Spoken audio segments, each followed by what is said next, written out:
Hi అండి, welcome back to our channel Srichandra ఫుడ్స్తో మీ ముందుకు వచ్చేసానండి. చాలా మంచి టేస్ట్ అయిన చికెన్ పికిల్తో మీ ముందుకు వచ్చేసానండి. ఎంతో రుచికరంగా ఉండే చికెన్ పికిల్ అండి ఇది. దానికి కావాల్సిన ఇంగ్రీడియంట్స్ ప్రాసెస్ చూపిస్తాను.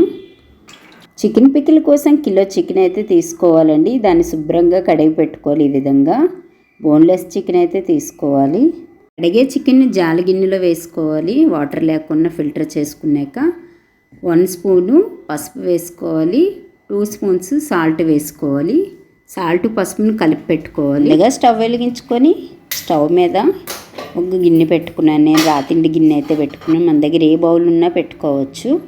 దాంట్లో డీప్ ఫ్రైకి కావాల్సినంత ఆయిల్ వేసుకొని నేనైతే హాఫ్ కిలో ఆయిల్ వేసుకోవాలండి. ఆయిల్ వేడయ్యేలోపు చికెన్ని బాగా కలిపి పెట్టుకోవాలి. ఈ విధంగా ఆయిల్ అయితే వేడైపోయిందండి.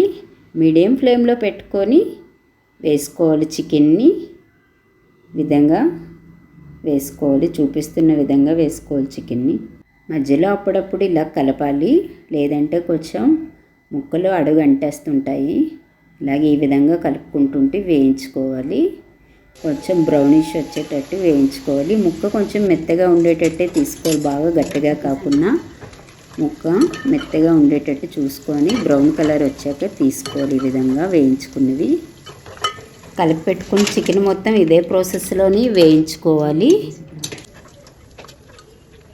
పోపు కోసం అయితే నేను కొన్ని వెల్లుల్లి రెబ్బలు, లవంగి మొగ్గ, ఇలాచి, దాచిన చెక్క, సాజీర అయితే పెట్టుకున్నాను.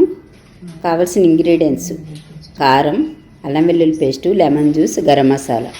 చికెన్ పికిల్కి గరం మసాలా అయితే ప్రిపేర్ చేసుకుంటున్నానండి. దానికోసం 50 గ్రామ్స్ లవంగి మొగ్గ, 50 గ్రామ్స్ దాల్చిన చెక్క, సాజీర 50 గ్రామ్స్, 50 గ్రామ్స్ ఇలాచి మిక్సీ చేసుకోవాలి, గ్రైండ్ చేసుకోవాలి. మసాలా పౌడర్ రెడీ అయిపోయిందండి. ఈలోపు లెమన్స్ అయితే ఒక 6 వరకు లెమన్స్ అయితే కట్ చేసి పెట్టుకున్నాను. లెమన్ జ్యూస్ తీసుకోవాలి. పోపు కోసమని ఆయిల్ వేసుకోవాలి. అందులోనే ఆయిల్ వేడయ్యాక ఇలాచి, లవంగి మొగ్గ, సాజీరా, దాచిన చెక్క పోపుకి వేసుకోవాలి. ఒలిచిపెట్టుకున్న వెల్లుల్లి గుడ్లు కూడా వేసుకోవాలి. గ్రైండ్ చేసుకున్న అల్లం వెల్లుల్లి పేస్ట్ని 3 టేబుల్ స్పూన్స్ వేసుకోవాలి.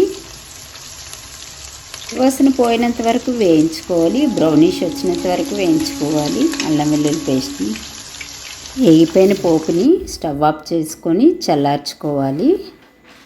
చల్లగా అయిపోయింది. చల్లగా ఉండేటప్పుడు వేస్తే బ్లాక్ అవ్వదు, పచ్చడి కలర్ఫుల్గా ఉంటుంది. కావాల్సింది కారం ఫస్ట్ అయితే వేసుకోవాలి. పోపులోని కారం 400 గ్రామ్స్ తీసుకున్నాను. సాల్ట్ 100 గ్రామ్స్ వేసుకోవాలి. పెట్టుకున్న గరం మసాలా కూడా వేసుకోవాలి. సాల్ట్ కారం కలిసే విధంగా కలుపుకోవాలి. బాగా ఆయిల్లో బాగా కలిసిపోయేటట్టు కలుపుకుంటూ ఉండాలి. కారం సాల్ట్ బాగా కలిసాక ఫ్రై చేసుకున్న చికెన్ పీసులు వేసుకొని కలుపుకోవాలి. కలుపుతుంటేనే చూస్తుంటేనే పికిల్ అయితే సూపర్గా ఉందండి. 6 months వరకు నిల్వ ఉంటుంది చికెన్ పికిల్. ఈ ప్రాసెస్లో కానీ చేసుకుంటే పికిల్ అయితే మాత్రం 6 months వరకు నిల్వ ఉంటుంది. చాలా చాలా కలర్ చేంజ్ అవ్వకుండా బాగుంటుందండి పికిల్ అయితే మాత్రం. వేడి వేడి రైస్తోనైతే చికెన్ పికిల్ అయితే సూపర్గా ఉంటుందండి. తింటుంటే తినాలనిపిస్తుంది. అన్ని ఇంగ్రీడియంట్స్ కలిసినంత వరకు బాగా కలుపుకున్నాక ఇంతకుముందే చేసి పెట్టుకున్న లెమన్ జ్యూస్ని వేసుకోవాలి. మన పిల్లలు విదేశాల్లో ఉండేటప్పుడు ప్రిపేర్ చేయడానికి వాళ్ళకి టైం ఉండకపోవచ్చు. ఇలా చేసి మనం పంపిస్తే వేసుకొని తినడానికి ఇష్టపడతారు.